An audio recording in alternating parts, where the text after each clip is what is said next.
This project is a journey of a bunch of unknowns.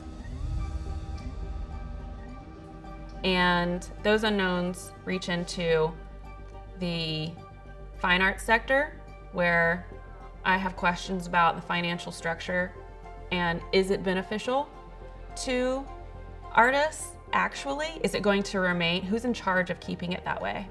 About that. Do you, as a digital artist, feel like there should be some structure to making sure that if somebody buys your artwork and they sell your artwork, that you receive funds from the second sale? Oh, absolutely. I feel like that just should have been standard from the beginning with all sorts of art, like more traditional forms of art. When we first set out to make a Atlanta artist NFT collection, significant motivator of that was the notion that we could, in some way, small way, help these artists make money, not only from the initial art sale, but from the subsequent royalties that they would enjoy. We definitely wanted to build a collection that could create a revenue stream for artists. This enormous amount of value is generated based on this artist's work. And curators and people who build great projects in general. And they only get a tiny portion of that, and then it just continues to resell over and over for years. I think at one point in time, it was celebrated in creative loafing that, oh, Atlanta's thing is free art. So as ideas grow and you grow, budgets need to grow, artists need to be paid. And I remember being pretty devastated, like making a career in these experiences in art, being like, really, the city that I live in is celebrating the fact that art should be free? Like, how are we gonna do this? One thing that I think is great is that digital art has very recently started being accepted into institutions and more like traditional art galleries, and it's being ascribed value and appreciated as a viable form of creation, like a viable form of art. I've been hearing stuff that these sorts of foreshore in stone things are not written into smart contracts anymore. The NFT art market has been heavily driven by speculators, and people have been just acquiring NFT art with the whole purpose of trying to make a profit out of it. And those people have actually started to put a lot of pressure on the platforms to eliminate the royalties. You know, it seems like a typical kind of software company move. Right? Going back to the way that art has always been sold. So whenever there were platforms that were dropping off on that royalty, I thought that these royalties were forever and that couldn't be removed. Ethereum OpenSea not necessarily guaranteeing that continually these rights will be held within the space that they're selling artwork on. It made me question, like, who is in control here? I thought this was a diplomatic system, and made me realize, oh, not all of them are. So, like, make sure you find the one that is. Make sure you find the one that is going to stick to the royalties for the artists and the curators and the creative industry, because then, like, you could build this for a year, and then next year, all of the things that you built this year with those people and those relationships and those promises, it's removed by some other entity that just doesn't have a name. That's something I would have to look into. Okay. It's brand new, like literally last week this happened. So many of these so-called collectors have pressured platforms to eliminate royalties. Art commerce has been around for as long as we have been in existence. And, you know, is this new structure going to fall back into that same space? I hope not, but that is a question. Yeah, I guess because the last time we were talking, it was like, oh, what about the cryptos and what about the NFTs? And if you look at this tweet, it kind of breaks it down. Board 8 loan liquidation could nuke the entire NFT market. 30,000 ETH, 55 million worth of NFTs on the line. And NFTs were a thing, you know what I mean? And now are they? You know? Is this from an NFT standpoint a big issue that really starts to kind of crash the overall market for sure? I used to think that I really wanted to be a part of the space race and live back in that time like we're in it. You know, I mean, every single day, things that really affect us, that are the nuts and bolts of this project, are changing drastically, and they're scaring people, and the financial markets are being affected by them. Alameda Research, 130 additional affiliated companies, the FTX Group, have commenced voluntary proceedings under Chapter 11. Unbelievable. What is the guy? It's the guy with the big hair. He's gonna go to prison, you know, and. The Sam Bankman-Fried, you see him there, exiting the courthouse. The one-time darling of the crypto world has been arrested, Sam Bankman-Fried.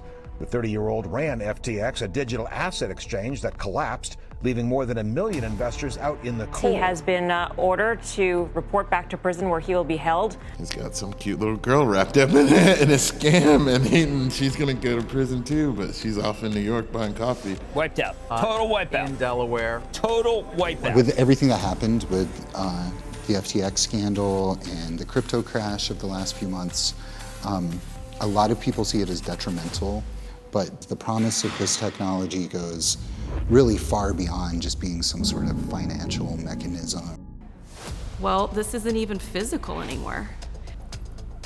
As long as we can, we'll continue down this path. You know, there's no reason to stray from it. And everything that this project is built of is constantly changing. I bought this for $79, thinking it was the work of a talented artist. But a robot made it. I think the world is changing very, very rapidly, especially in the last few months with all of the AI systems that have been introduced. AI software called Midjourney, created by David Holz. It's one of several image rendering programs used by millions. I know a lot of artists are concerned about the AI technology and how it might replace them.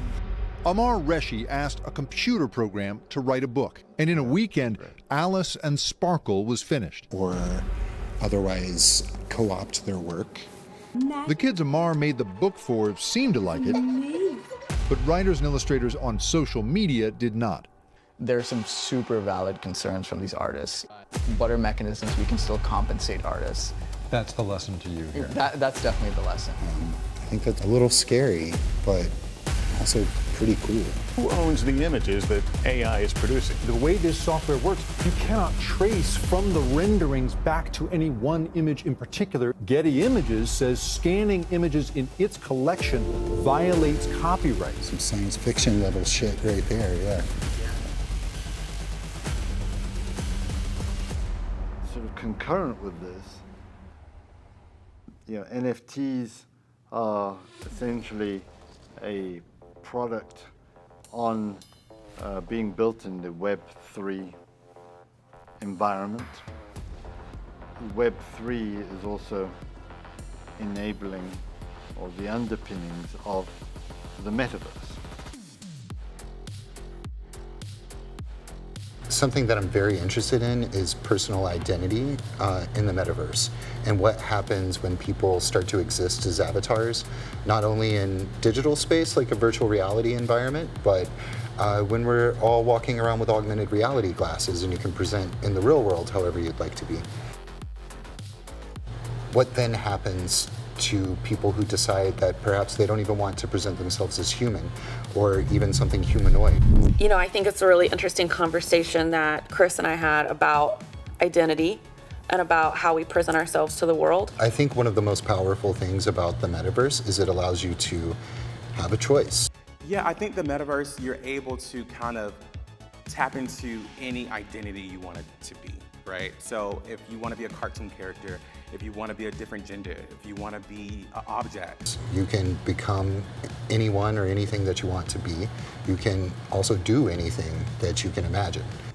I do want to look like I feel whenever I enter a social space. And I do want to reflect who I am in this way.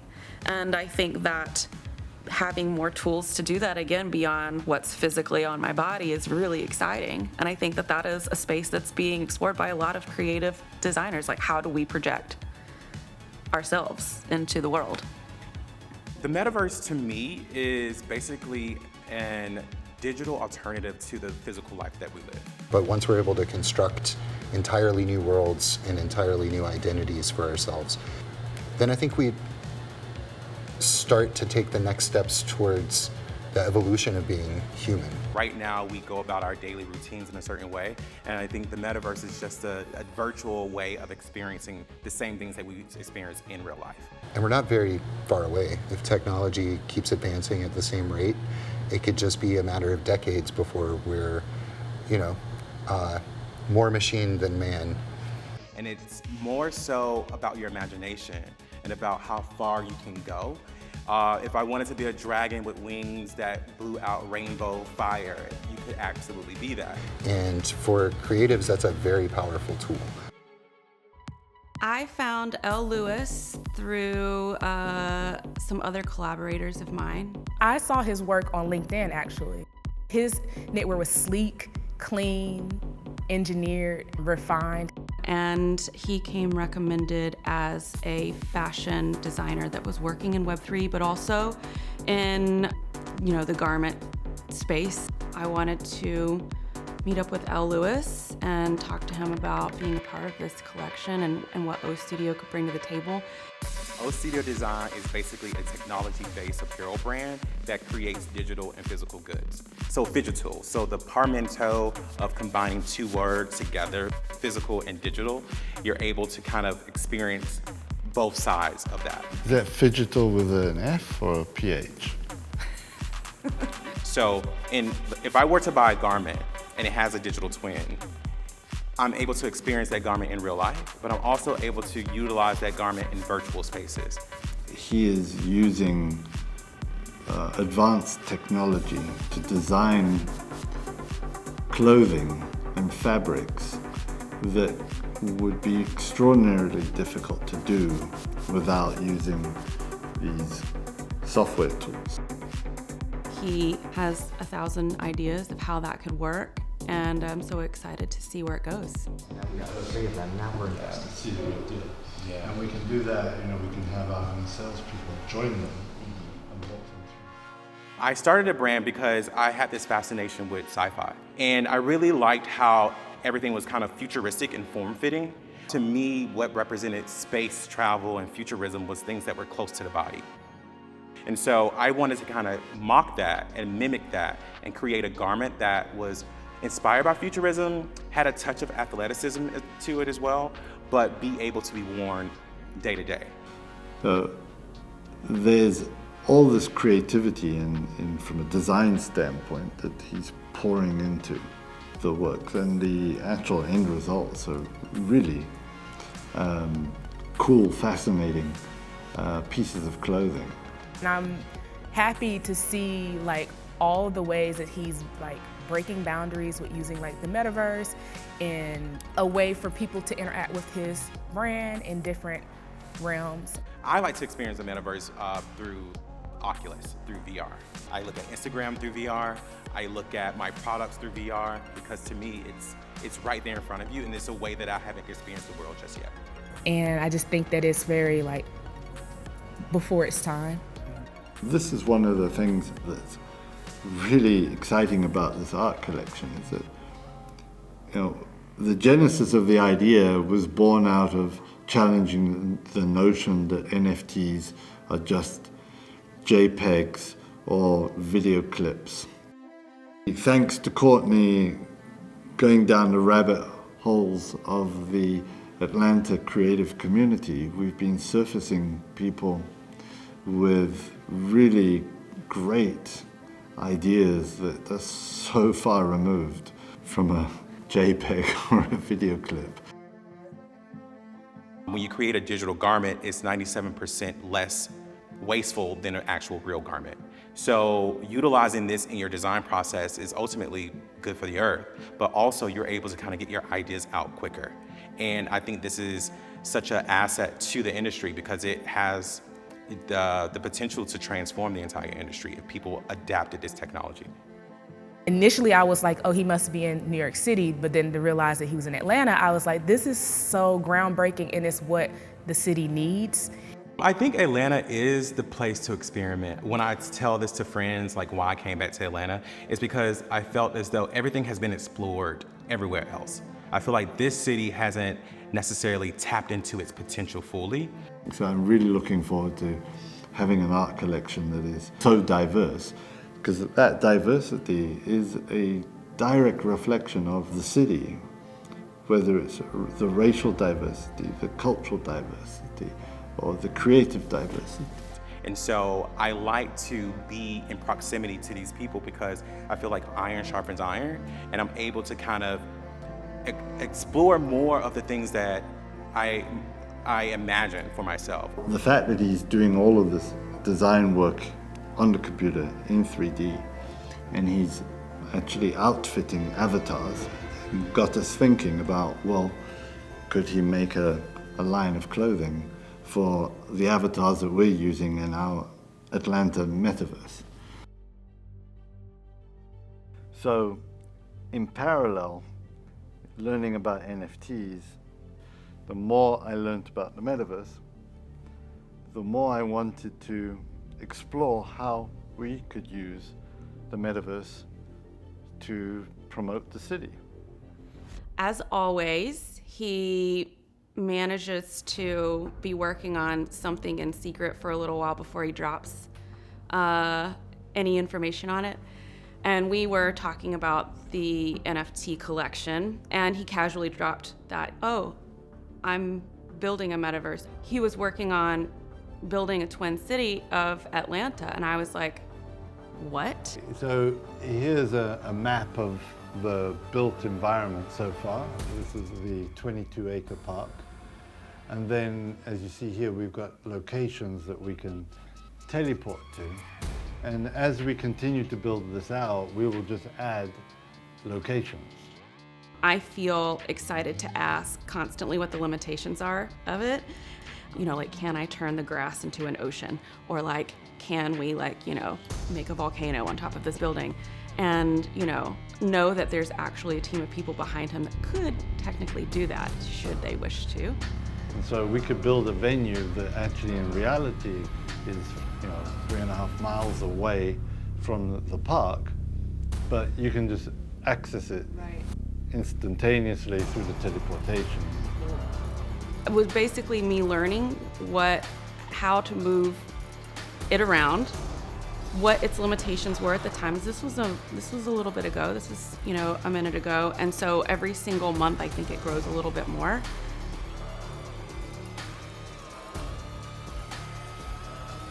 Courtney and I are discussing how are we going to drop and exhibit this collection when it's finally finished. And the first and obvious answer is to find a cool location in Atlanta, maybe a gallery, maybe just a great space, a venue, where we can display the NFTs. But there's no reason why, concurrent with that, we can't do this in the metaverse.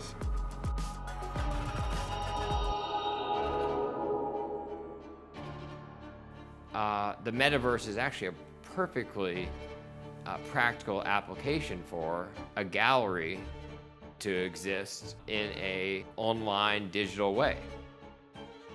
And so there are some of the most popular and successful metaverse projects have been smaller scale, and they've enabled collectors to curate their collection on the walls of all sorts of interesting sort of environments.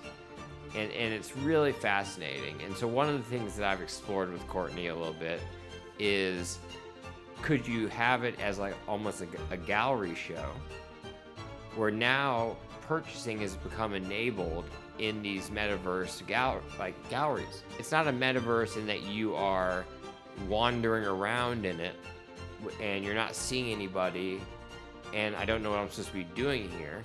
It's very practical. That's a really interesting way to explore how you actually sell digital art. What if we had a gallery inside of the metaverse that you can go shopping for NFTs? I mean, I think that that's an obvious next step to me for these types of spaces. And there are some galleries on the very blue chip end of things that are getting into it. Because then the reach will be far greater. And we can basically promote it in Europe, Asia, and have people come and see the NFT drop from all over the world and not just have to be here physically. So Courtney has been running wild with creative ideas of how to bring that to fruition in Atlanta MetaWorld. So what I'm thinking about, Courtney, is maybe we can use the park as an environment to do an NFT art collection exhibit. If we go further down this path, there are a couple of pavilions that we could use as the location. Whenever we started working on the NFT collection, it was only a short time before I found out about the metaverse. And in my mind, going through all of the interviews with the artists, they're all in the similar space. It's all in this Web3 space. That is the technology with which we're trying to find the edges of and go beyond those, if at all possible, which I think we could with the talent we have in the group. Or we could do it out in the middle of the open. I don't know, but it would be an interesting idea to use the park for exhibiting the NFTs. Yeah, pretty excited, but because this is the first fantasy versions of buildings and stuff, but nobody's done a digital twin at this level of realism. And I, again, pushed a little bit more, like, can we integrate this metaverse version of Atlanta and this NFT collection with all the talent we're bringing in over here with this collection? Can we integrate that into this space over here? So here are the pavilions that I was thinking that we could hold some kind of a exhibition in. And what kind of amazing stuff could we make? I mean, but in the metaverse, anything is possible, right? So you don't necessarily need the pavilions. Absolutely, you It could don't. be like over here somewhere in the sky. Oh, it could be in the sky that you have to fly up to it, yes. No, at least in the metaverse you can fly. Right. Yeah, I think that we should have it in the sky. Or how can we exhibit this collection in the sky in the metaverse? Things like that are not stopping short. Figuring out how to make it all weave together and have a further reach.